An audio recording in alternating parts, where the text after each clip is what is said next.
Good afternoon, Andy here down on the beach. Lovely afternoon actually. It's one of those days we've had a few sort of quite windy days. It's certainly breezy today, and there's you can see all the seaweed still out in the surf out there because it's still quite bouncy and quite grey, the water. Anyway, what I wanted to talk about, because for those who may have seen my last video, whether that be on YouTube or elsewhere, is that I met up with Michelle, a fellow YouTuber who was over from Canada, from British Columbia specifically, the other day, and in the country, she's in the country visiting lots of relatives, but she contacted me prior to coming over here because she's staying not far from here, only about Lewis area, 20 odd miles or something like that. I wanted to see if we could just meet up and, you know, spend some time together, because we've known each other in inverted commas on YouTube via videos and that for about 8 or 9 years.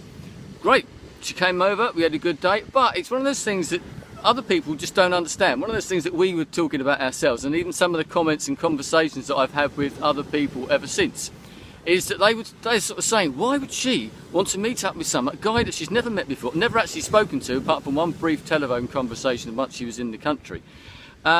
A male as opposed to female, you know, is that a bit dangerous? Could it be a bit dodgy? All that sort of stuff. But we all felt perfectly comfortable, and as somebody else said, did you get on well? And I said, well, yes, we knew we'd get on well because of the videos that we made. And it's very hard to get that across to people, how unique that is in quite a lot of ways, because YouTube's been around for sort of 10, 11 years now. I've been on there for 10 years. As I said, Michelle's been on there for about 9 years. And I don't know what it's like now, because I don't make so many videos, I don't watch so many videos, whether that sort of community aspect is still there and people still do meet up in quite the same way that they did. And also, I think a lot of the people that do that now are a lot younger. When we started doing it, I was still in my 40s at the time as well. I don't know how old Michelle is, so I'm not even going to try and guess. But a lot of people were similar sort of ages, into their 30s, so we weren't teenagers, we weren't, you know, the youngsters getting involved. We were sort of slightly older people who started making videos and communicating for whatever reason. I don't think any of us can really understand exactly why we did it. One thing I will say straight away, because I think some people have got a misconception about this, is that YouTube isn't a dating site. That isn't what all these meetups and things like that. I'm not saying that there haven't been relationships formed. I know people who've got married through meeting on YouTube, through making videos.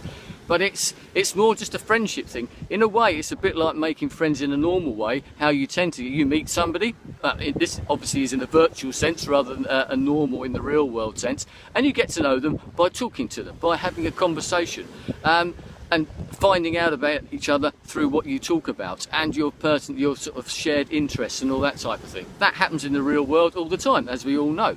But it also happens, or certainly happened, on YouTube back in the day. Back in the days when I started making videos, because we started making those videos, we were just talking.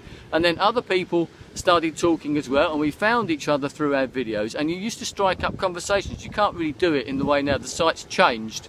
You used to be able to put up response videos to someone's video. I put up a video like this, and then someone else could put up a response video. You can't do that type of thing. So it built up a real conversation. So you did think that you got to know people. And one of the things that we talked about the other day is you could spot anybody, don't think there were many, you could spot people who weren't genuine, who weren't really interested in this. They were there for ulterior motives, or they were putting on a persona or being someone that they weren't.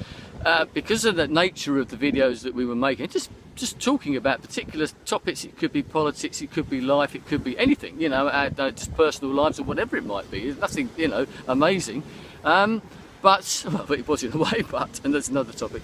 But we just got to know each other through that. So you quickly found out who were genuine people, and you started corresponding with them, either through videos or through comments or even through messages and things like that, which is how I got to know quite a few people, and why I took a couple of trips, which I talked about before, and I'll mention them again quickly. I've been to the USA twice now, specifically to meet up with fellow people on YouTube.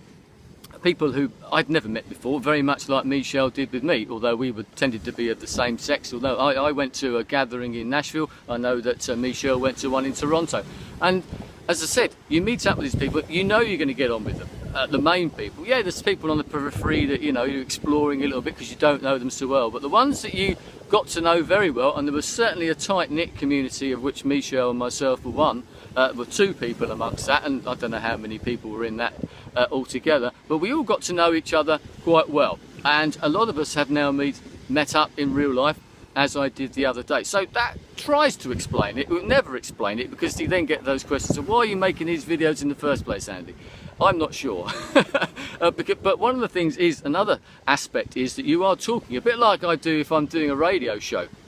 Like making these videos, you're not talking to an audience, you're effectively trying to talk to one particular person, anybody, it doesn't matter who, not a specific person, but another type of thing. It's the same, as I said, it's very much like the radio. You don't envisage sort of thousands, millions, hundreds or whatever it is of people out there listening to your words.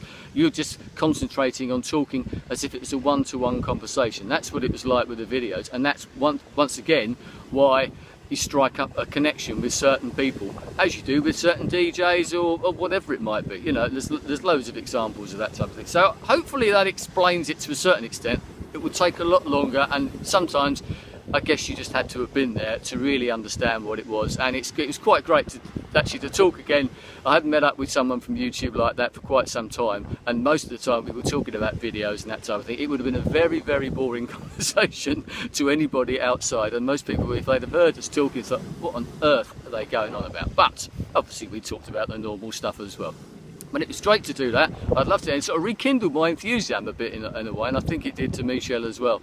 And it's good to sort of understand. I'm still in contact, in quite regular contact with people that I was good friends with on YouTube, as I've mentioned before. That's moved on to Facebook and Twitter and all those other type of things. But who knows, maybe there are people that start making videos again and having that little conversation.